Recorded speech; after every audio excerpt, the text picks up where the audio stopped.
हाल के दिनों में भारत और अमेरिका की दोस्ती पर भारत को नसीहत देने वाले रूस को अपनी वर्चस्व की लड़ाई में बहुत बड़ी हार मिली है।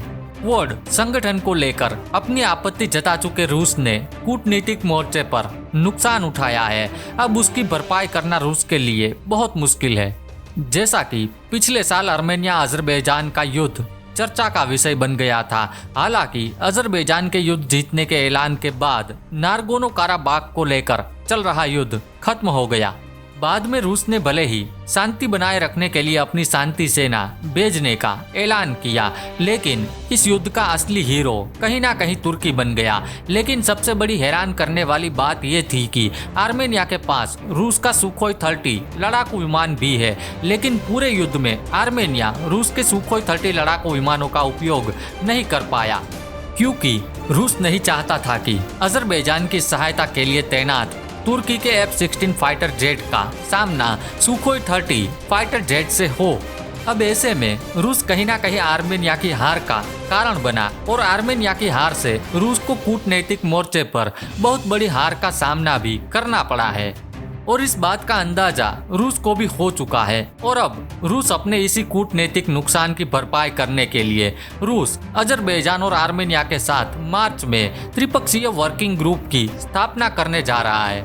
कहीं ना कहीं अब रूस भी जान चुका है कि तुर्की अचानक ही नारगोनो काराबाख के युद्ध में हीरो बन गया, जो रूस के अपने हितों और क्षेत्रीय प्रभाव के लिए नुकसानदायक होगा।